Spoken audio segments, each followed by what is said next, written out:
지금까지 우리가 이제 쭉 보아온 하이델베르크 요림답은요, 이제 결국 하나의 질문에 이제 도달하게 됩니다.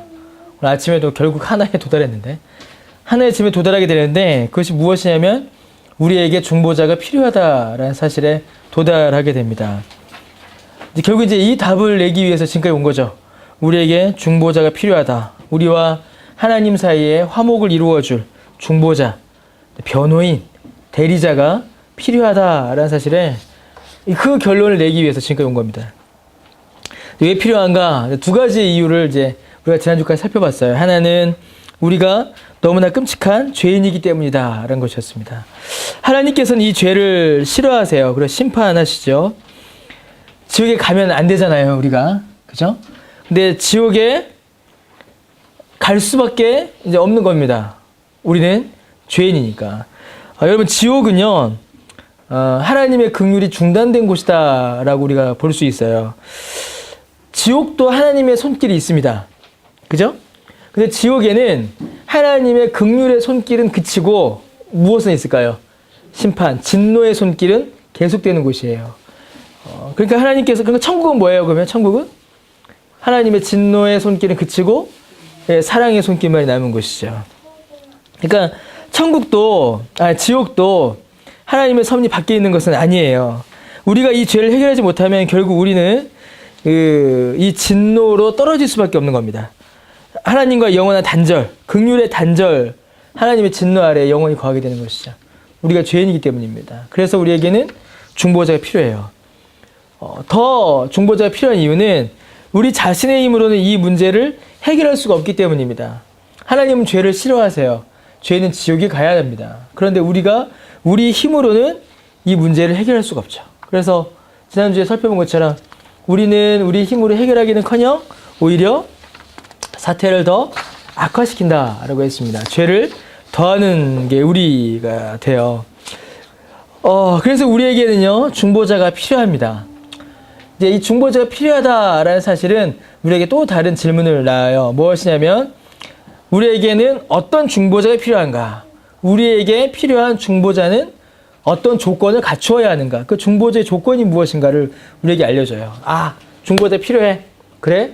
그럼 어떤 중보자여야 되지? 이게 이어지는 겁니다. 지난주까지 본 12에서 15문은 뭐냐면 중보자가 될 수 없는 존재를 이야기한 거예요.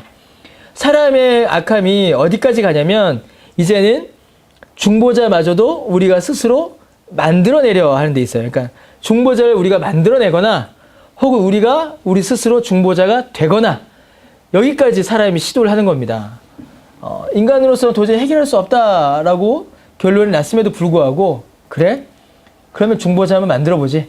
아니면 내가 중보자가 되어야겠다라는 주장을 펼치게 되는 거죠. 그래서 두 가지 이야기가 쭉 있었어요.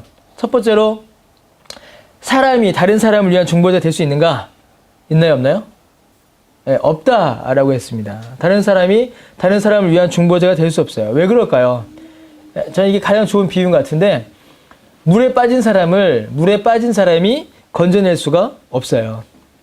이거 아주 중요한 겁니다. 그러니까 아주 수영을 잘하거나 체력이 좋은 이런 얘기는 하지 마시고 그냥 뭐예요? 물에 빠진 사람이 건져낼 수가 없어요. 그러다 죽죠, 많이. 물에 빠진 사람을 건질 수 없는 것처럼 사람은 자기 죄값을 치르고 나면요, 아무것도 남지 않습니다.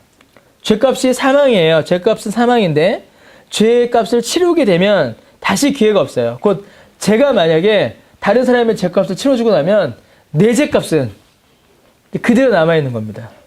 어떻게 할 수가 없는 것이에요. 그러니까 사람이 다른 사람을 위한 그 중보자가 될 수 없는 겁니다. 사망 이유는 어떤 과정이 없어요. 끝입니다. 사망 이유는 결론이 없어요. 조엘 비키 목사님 책에 보니까 그리스도가 지옥으로 우리를 구원하시기 위하여 다시 오지 않으신다라고 돼 있어요. 만약 그리스도께서 지옥에 다시 오신다면 지옥에 가 있는 자들을 위해서도 우리가 기도하거나 지옥에서도 구원의 가능성들이 생겨날 수가 있겠죠. 그러나 주님은 지옥에 다시 가지 않으십니다. 그래서 그 카톨릭이 어떻게 연옥교리를 믿죠. 연옥교리는 뭐예요? 다른 사람을 위한 중보가 자신이 되는 겁니다. 그 사람의 죄값을 살아있는 사람이 치러주는 것이니까. 이건 애초에 불가능한 게 되죠. 두 번째로는 동물이나 다른 피조물이 중보가 될 수 있는가? 이것도 이제 부족하다라고 했습니다. 왜냐하면 하나님께서는 사람의 죄는 사람이 치르기를 원하세요. 사람의 죄값을. 그리고 결정적으로 뭐였죠? 다른 피조물들은 사람의 죄값을 치르기에는 부족한 존재들입니다. 모자란 존재들이에요. 온전히 치울 수가 없죠. 그래서 구약의 제물들도 다 일시적인 것들이었습니다. 그렇다면 인간에게서는요, 인간 자신과 인간이 만들어내고 소유한 것 중에서는 중보자를 찾을 수가 없습니다. 우리에게는 중보자가 반드시 필요합니다. 그런데 우리는 그 중보자를 만들어낼 수도 없고 될 수도 없어요. 밖에서 와야 합니다. 누군가 물 밖에 있는 자가 물 안에 있는 사람을 끄집어내듯이 죄 가운데 있는 우리를, 죄 밖에 있는 분이 우리를 끄집어내줘야만 합니다. 그게 바로 이제 16에서 19문 오늘 읽은 본문이에요. 그렇다면 중보자는 어떤 분이어야 하는가? 그게 16에서 19문입니다. 중보자 조건이 나오죠. 첫 번째 16문에 중보자는 누구여야 된다라고 해요? 참 인간이고 뭐예요? 의로운 분이어야 된다라고 합니다. 이것부터가 사실은 말이 안 되는 거예요, 여러분. 뭐라고 해요? 의인은 없나니 하나도 없다라고 하죠. 의인은 없어요. 하나도 없습니다. 그런데 참 인간이어야 된대요. 참 인간. 그런데 그 인간이 어떤 사람이어야 돼요? 의로운 사람이어야 된다라는 겁니다. 이거는 이부터가 말이 안 되는 거예요. 왜냐하면 인간은 의로운 존재가 하나도 없습니다. 이게 처음부터 말이 안 되는 걸로 시작을 해요. 자, 먼저 인간이어야 합니다. 왜냐하면 아까도 얘기한 것처럼 하나님께서는 인간의 죄를 다른 존재가 감당하는 것을 원하지 않으셨습니다. 그래서 다른 존재, 동물이나 천사도 이를 대신할 수가 없어요. 사람이 될 수가 없죠.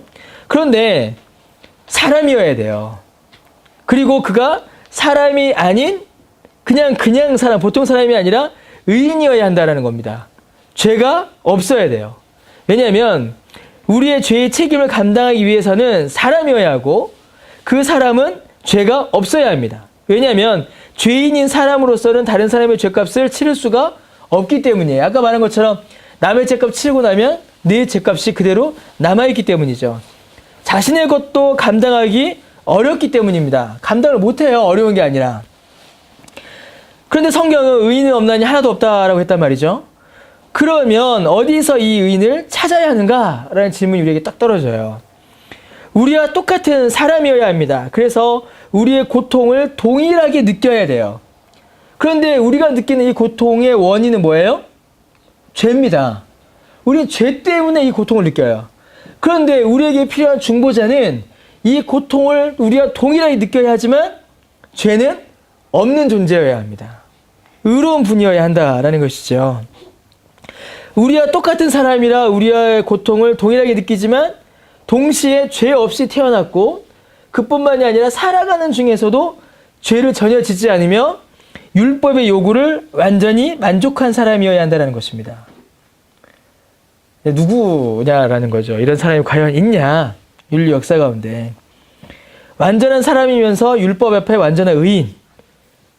인간의 죄를 온전히 감당하기 위해서는 이 두 가지 조건이 채워져야 하는 것입니다. 그가 이제 누구냐라는 것이죠. 그가 누구냐. 여러분 대답은 마음속으로만 다 듣고 계세요? 나중에 누굽니까? 할 때 그때 확 말씀하세요. 자, 17문 넘어가 봅시다. 17문에서는 또 뭐라고 해요? 중보자는 왜 동시에 뭐라고 하죠? 하나님이어야 하냐? 그러면 하나님이어야 하나.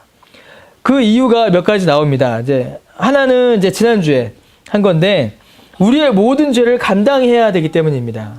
우리도 모르는 죄, 우리가 도저히 해결할 수 없는 죄를 아는 분이셔야 돼요. 그래서 우리보다 우월한 존재여야 합니다.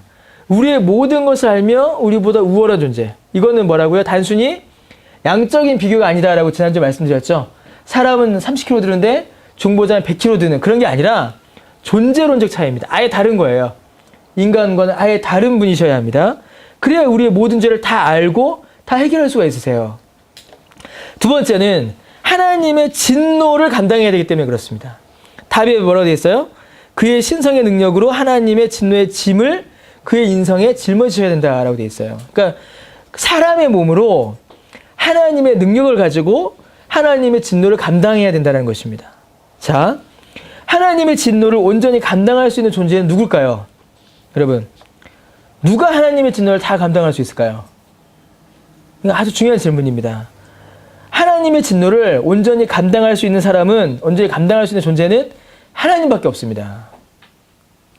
하나님이 가장 크신 분이고 가장 위대하신 분이시고 이 세상의 궁극적 원인이시기 때문에 하나님의 그 진노를, 전지전능하신 하나님의 진노를 온전히 감당할 수 있는 존재는 전지전능한 이 신성의 능력을 가진 자만이 이 진노를 감당할 수 있어요.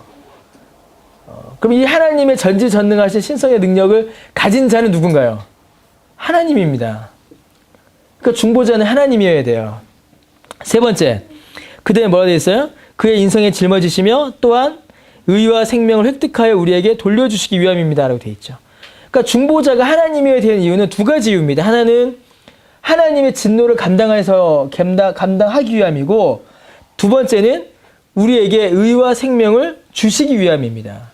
자, 우리는요, 의와 생명을 모두 다 잃어버렸습니다. 심판 앞에 완전히 상실하게 되었죠. 그러나 중보자가 우리를 대신하여 그 값을 치릅니다. 문제는 바로 그 다음이에요. 자, 오늘까지 지은 죄가 있어요, 우리가. 그런데 오늘 중보자가 해결합니다. 오늘의 모든 죄를. 그런데 그러면 내일은 어떻게 되냐라는 거예요. 내일은 어떻게 되는가? 내일은. 여러분, 우리는 내일 또 죄를 저지르게 됩니다. 우리에게는 죄가 또다시 반복되게 돼요. 그럼 내일 저질러지는 죄는 어떻게 해결할 것이냐라는 것이에요. 그 중보자가 또다시 중보의 사역을 감당해야 되느냐? 예수께서 성육신하여 이 땅에서 오셔서 다시 또 죽으셔야 되느냐? 예수님을 십자가에 못 박는 일이 또다시 반복되어야 되느냐? 라는 질문이 나오게 되는 것입니다.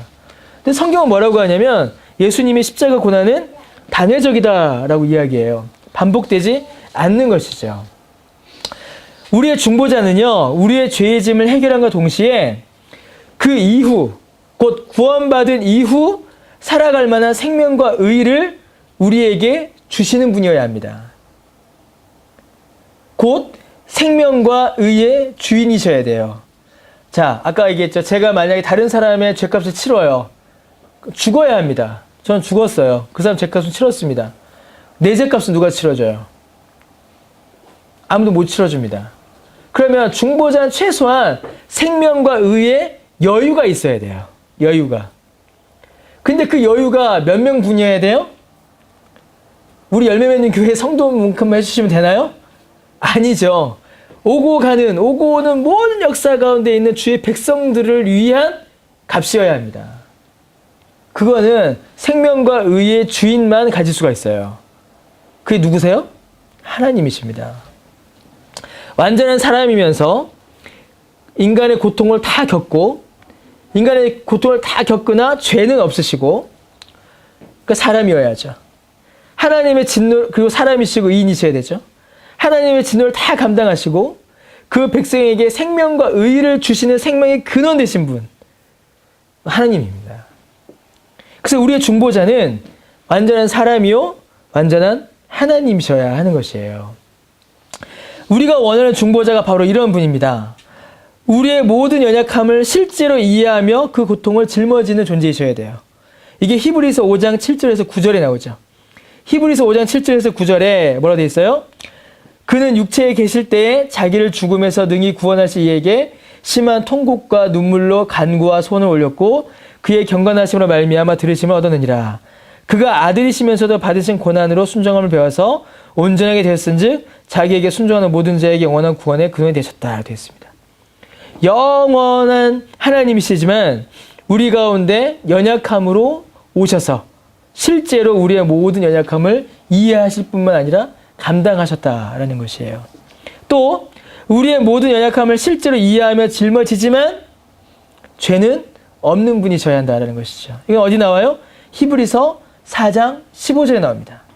히브리서 4장 15절에 뭐가 되어 있냐면 우리에게 있는 대제사장은 우리의 연약함을 동정하지 못하실 이가 아니요 모든 일에 우리와 똑같이 시험을 받으신 이로되 죄는 없으시다라고 되어 있어요. 완전한 중보자이십니다. 그러면서 동시에 우리의 모든 연약함, 나도 모르는 나의 죄를 아시고 하나님의 진노를 감당하실 만한 능력이 있는 하나님이셔야 돼요. 그게 어디 나와요? 히브리서 1장 3절에 나옵니다. 히브리서 1장 3절에 뭐가 되어 있냐면 이는 하나님의 영광의 강체시요 본체의 형상이시라. 하나님이시다라고 합니다. 그리고 또 우리의 죄를 해결하심으로 그치는 것이 아니라 그에 이어서 우리에게 의와 생명을 주시는 의와 생명의 주인이신 하나님이셔야 됩니다. 어디 나와요? 이사야 53장 5절에 나오죠. 그가 찔림은 우리의 허물 때문이요 그가 상함 우리의 죄악 때문이라. 그가 징계를 받음으로 우리는 평화를 누리고 그가 채찍에 맞음으로 우리는 나음을 받았도다라고 합니다. 그가 고난당함으로 우리는 생명을 얻고 그가 우리에게 생명과 의를 주셨다라는 것이죠. 완전한 사람이자 완전한 하나님이셔야 한다는 것입니다. 누구에게요? 전부 다 예수 그리스도를 이야기합니다. 이 모든 조건을 만족하는 중보자는 오직 예수님밖에 없습니다. 신약만이 아니라 구약에서도 무수히 많은 구절에서 모세와 선지자와 시편이 이를 증거하고 이를 예언합니다.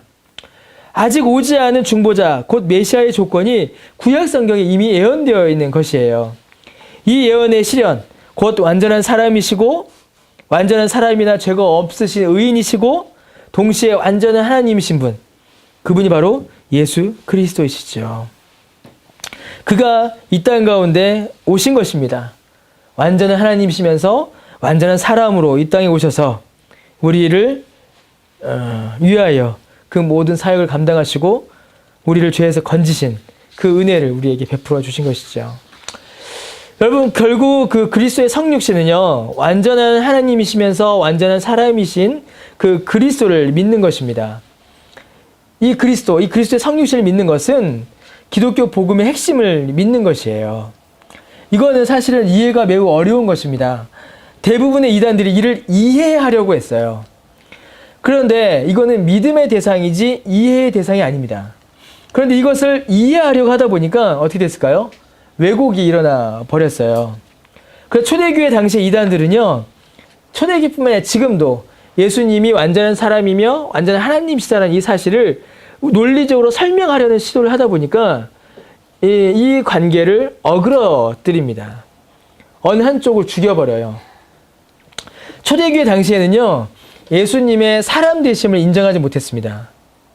그래서 거룩하신 하나님께서 어떻게 이토록 더럽고 부족하고 모자란 인간이 되실 수 있는가? 그럴 수는 없다. 이게 초대교회 이단들이었어요.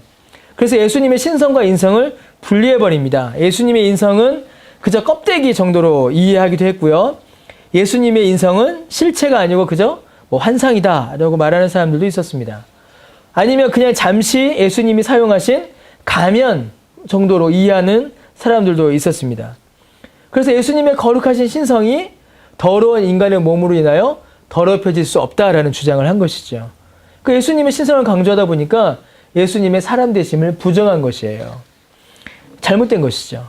오늘날은 어떤 일이 벌어질까요? 오늘날은 오히려 그 반대 일이 벌어지고 맙니다. 오늘날은 오히려 예수님의 하나님 되심, 신성을 인정하지 않으려고 해요. 이 두 가지는 늘 있어 왔어요. 인성을 부정하든 신성을 부정하든. 그러나 특히 오늘날은 더욱더 분명하게 예수님의 신성을 받아들이지 않으려고 합니다. 그저 평범한 한 인간으로 그려내고요. 그리고 인간 중에서 아주 놀라운 삶을 살아낸 어떤 모델로 예수님을 그려내려고 해요. 그래서 예수님의 삶을 그저 우리가 보고 배워야 할 어떤 탁월한 도덕적 본보기 정도로만 바라봅니다. 4대 성인으로 탁 넣어버리고 마는 것이죠. 그가 하나님이셔서 하나님의 능력으로서 이루어내신 그 구원의 역사, 죄사함의 역사를 보지 않는 것이에요. 보지 않고 그저 한 인간으로서 살아간 탁월하고 놀라운 도덕적 자세, 사랑의 자세만을 이해하고 받아들이려고 하는 것입니다. 어떻게 될까요? 그렇게 되면 예수처럼 살자 이렇게 되는 거예요. 예수처럼 살자. 우리가 예수처럼 살아야 됩니까? 우리 예수처럼 살아야 되죠. 그러나 성경이 우리에게 요구하는 것은 예수를 믿어라입니다. 예수를 믿어라. 예수처럼 살자는 뒤에 나오는 것이에요. 구원이 예수님이 이 땅 위에서 살아낸 모습 그 자체가 구원의 근거가 된다고 생각하는 것입니다. 무슨 말이에요? 예수님의 신성으로서 우리에게 베푸신 하나님의 진노를 감당하신 그 구원의 역사는 뒤로 미뤄두고 사람으로서의 예수님만 보는 거예요. 근데 사람으로서 예수님이 도덕적 삶을 사셨거든요. 우리도 어떻게 하자? 도덕적 삶을 살아내자. 그것이 우리의 구원이 된다. 이렇게 믿어버리는 것입니다. 예수님의 신성을 부정해버리면 사람이 스스로의 힘으로 구원을 이루어낼 수 있다라고 믿어지게 돼요. 심지어 오늘날의 이단들은요, 예수님을 실패자로 이야기합니다. 통일교, 뭐죠 또? 신천지, 여호와의 증인도 그런 분위기죠. 예수님을 그냥 선지자 중에 한 사람, 혹은 도덕적 모범을 보인 사람, 혹은 메시아 역할을 감당하려 왔지만 실패한 사람, 이렇게 그려버립니다. 거론할 가치조차 없는 주장들이에요. 여러분, 오직 예수님만이 우리의 중보자이시며 구원자이십니다. 그러면 우리는 이 사실을 어디서 알 수 있을까요? 어떻게 알 수 있을까요? 19문답에 뭐라고 하죠? 어디서 알 수 있다라고 합니까? 예, 거룩한 복음으로 우리는 알 수 있습니다. 아주 놀라운 사실이에요. 이 중보자는 그리스도시다. 완전한 하나님이시여 완전한 사람인 예수 그리스도는 복음으로만 알 수 있습니다. 여러분, 이 복음이 언제부터 있었을까요? 복음은요, 인간이 타락하는 바로 그 시점부터 복음은 존재하였습니다. 아담과 하와가 범죄했을 때 창세기 3장 15절에 하나님께서 이 복음을 말씀해 주세요. 이 복음은 에덴 동산에서부터 있었습니다. 인간의 타락과 동시에 복음은 존재하였습니다. 여러분, 이게 뭘 의미할까요? 복음이 신약에 들어서 예수님이 이 땅 가운데 오셔야 생겨난 것이 아니라는 것입니다. 이게 뭘 의미해요? 미국 사람들이 가져다 준 외국 종교가 아니라는 것이에요. 기독교는. 천지가 만들어지고 모든 인류가 시작하던 바로 그때부터 있었던 것이 바로 이 복음입니다. 서양에서 시작된 게 아니라 온 인류와 함께 시작된 것이죠. 그 복음이 에덴 동산에서부터 예수 그리스도를 증거한 겁니다. 족장들과 선지자들을 통해서 선포하셨고요. 아브라함과 그의 자손들이 이를 증거했고요. 율법의 제사들과 의식들, 율법이 이를 증거했습니다. 모든 선지자와 모세의 글이, 시편이 예수 그리스도가 우리를 위한 중보자이시오 메시아이심을 증거하고 설명했습니다. 그리고 그 복음 자체이신 예수 그리스도께서 오심으로 이 복음을 완성하신 것입니다. 그러므로 여러분, 예수 그리스도 외에 다른 복음은 없습니다. 있었는데 사라진 게 아니라 처음부터 없었어요. 처음부터. 지금도 없고 나중에도 없습니다. 우리가 살펴본 모든 내용들이, 그리고 하나님의 역사가 이 복음은 오직 예수 그리스도를 향한다는 사실을 우리에게 알려줍니다. 여러분, 교회가 해야 될 일이 뭘까요? 교회는 바로 이 복음을 증거하는 기관입니다. 하나님께서 한 개인을 통하여 이 복음이 전해지게 하지 않으셨어요. 이게 무슨 말이에요? 하나님은 복음이 전해진 역사 가운데 반드시 교회를 사용하셨습니다. 교회를 통하여 이루셨어요. 구약의 이스라엘은 교회였죠. 신약시대 역시 교회가 선교사를, 바울과 바나바를 파송했습니다. 목사가 교회에서 복음을 강설해요. 그러므로 여러분, 복음은 교회에서 들으셔야 합니다. 교회가 복음을 증거하는 것이에요. 그리고 교회는 복음을 전해야 합니다. 이것이 교회의 목적입니다. 오늘 5장에도 살펴본 것 같이 복음이 왜곡되었죠. 복음은 하나님을 사랑하라 라고 하는데 왜곡된 복음은 자기를 사랑하라 라고 이야기합니다. 그건 교회로서의 정체성을 잃어버린 것이에요. 교회는 복음을 전해야 합니다. 이게 교회의 사명이에요. 또 하나 우리가 기억해야 될 것이 있습니다. 여러분, 우리에게는 지금 당장 중보자가 필요하다는 사실입니다. 그러니까 조엘 비키 목사님이 이제 이 부분 강의하시면서 이걸 매우 강조를 해놓으셨더라고요. 나중에 믿어서 될 게 아니에요. 나이 들어서 믿을 게 아닙니다. 여러분, 우리는 언제 죽을지 모릅니다. 미룰 일이 아니에요. 젊은 사람도 죽어요. 나이 먹은 사람은 반드시 죽죠. 젊은 사람은 반드시 안 죽나요? 젊은 사람도 죽습니다. 우리가 죽고 난 후에, 아까 처음에 말씀드렸던 것처럼 우리가 죽고 난 후에 우리를 구원하기 위해 그리스도께서 지옥에 오시는 일은 일어나지 않습니다. 지옥은 심판의 장소이기 때문이죠. 거기는 그리스도께서 심판하시는 곳이지 구원하시는 곳이 아닙니다. 긍휼은 그치고 진노만 있는 곳이에요. 그래서 여러분, 바로 지금 여기에서 중보자가 필요한 것입니다. 이 중보자는 우리가 만들어낼 수도 없고 될 수도 없어요. 오직 그리스도만이 우리의 중보자이십니다. 그러므로 미루지 말아야 합니다. 지금 그를 믿어야 돼요.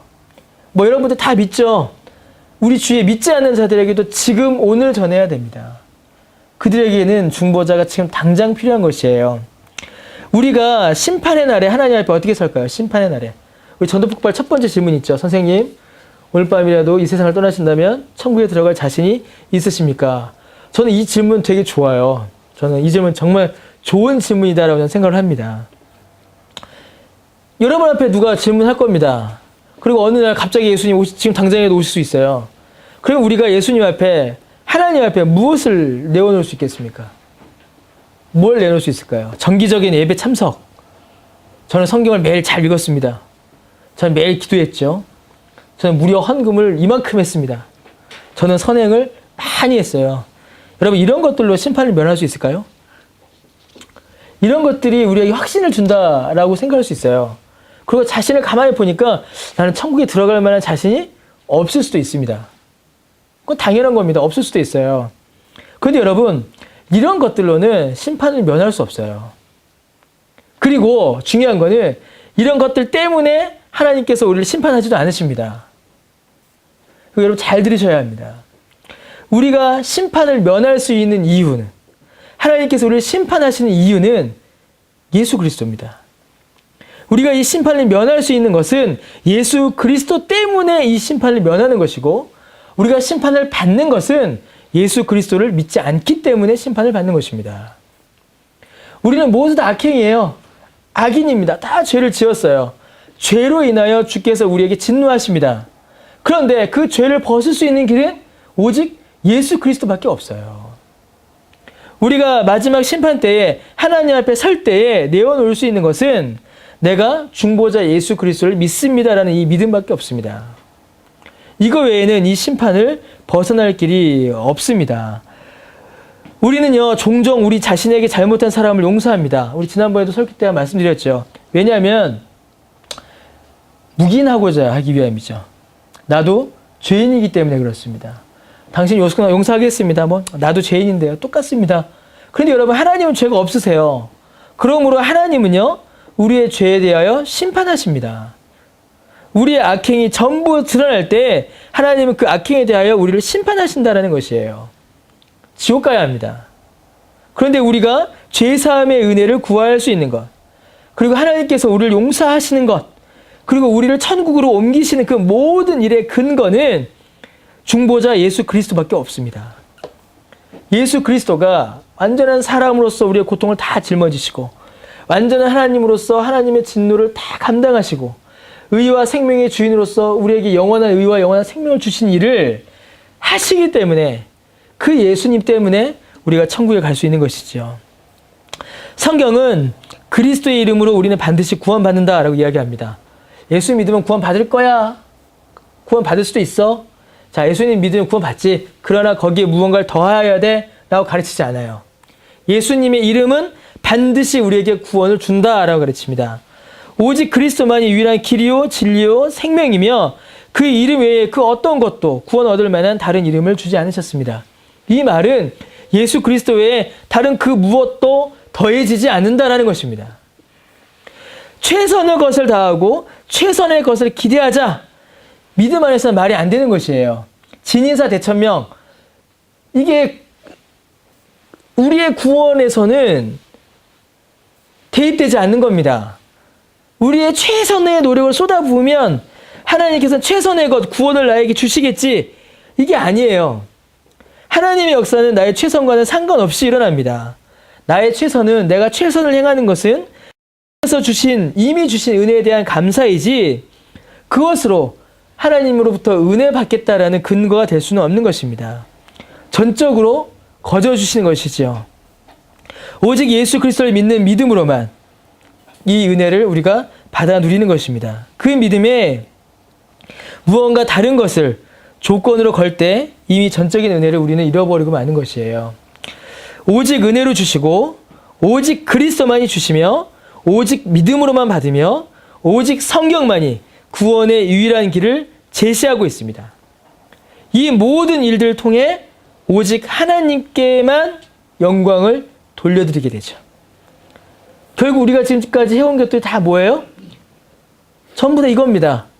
오직 그리스도, 오직 믿음, 오직 은혜, 오직 성경, 오직 하나님께만 영광. 이 5가지가 결국 우리가 읽은 모든 하이델베르크 우리문을 통해서 드러나게 되는 것이죠. 이게 개혁신학입니다. 다른 게 개혁신학이 아니라. 사람으로는 할 수 없으나 오직 하나님으로는 할 수 있는, 오직 그리스도만으로 우리가 구원을 얻는, 그리고 그 구원의 모든 내용은 오직 성경에만 기록되어 있는, 이 모든 일을 통하여서 오직 하나님만 영광 받으시는, 이것이 바로 우리의 신앙이고 그것이 우리의 개혁신앙입니다. 그렇다면 이제 이 복음을 받아들이는 일이 이제 우리에게 남아있어요. 나의 모든 연약함과 불가능성에서 하나님께서는 복음을 주셨고 우리에게 생명을 주셨습니다. 이제 그 복음을 우리 안에 받아들이는 일이 남아있습니다. 사실은 우리의 본성으로는 이 복음을 받아들이기가 어렵죠. 이 복음을 받아들이는 역시도 하나님께서 우리 가운데 은혜를 주셔야만 합니다. 이 복음을 받은 일이 뭐죠, 여러분? 바로 믿음입니다. 예수 그리스도의 구원 사역을 우리의 삶 가운데 두는 일이 있는데 그것은 바로 믿음으로만 이루어집니다. 믿음은 칼빈이 뭐라고 했냐면 하나님을 향하여 벌린 두 손이다, 빈 두 손이다 라고 칼빈이 이제 그렇게 설명을 했어요. 이제 애들을 키우다 보면은 이제 그럴 때가 있어요. 장난으로 높은 곳에 올려놓습니다, 애를. 지우 선우도 그런 장난 많이 쳤는데 높은 곳에 딱 올려놔요. 이리 와봐. 그럼 얘가 어떻게 해요? 펄짝 뛰어요. 그게 믿음이에요. 뭐죠? 내 힘으로 펄짝 뛰면 죽어요. 그래야 하나님께서 나를 안으신다는 사실을 믿는 겁니다. 그리고 그 손으로 나를 드리는 것이에요. 이게 믿음입니다. 이 믿음은 이제 언제부터 설명할까요? 다음 주부터 설명되는 겁니다. 이 믿음은 다음 주부터 설명되는 거예요. 우리 오전에 설교 길게 했잖아요. 오해는 하다 보니까 짧아졌어요. 자, 오늘은 이제 지난주에 한 내용과 좀 많이 겹쳤습니다. 중보자는 누구신가? 중보자에 대한 내용을 우리가 다시 한번 확인하게 되었습니다. 완전한 하나님이시요, 완전한 사람이신 그 예수님이 우리를 위하여 어떤 일을 행하셨는가? 그 내용을 우리가 다시 한번 확인하고 또 그분을 믿는 믿음으로 우리가 구원받는 사실 또한 다시 한번 확인하게 되기를 바랍니다. 기도하겠습니다.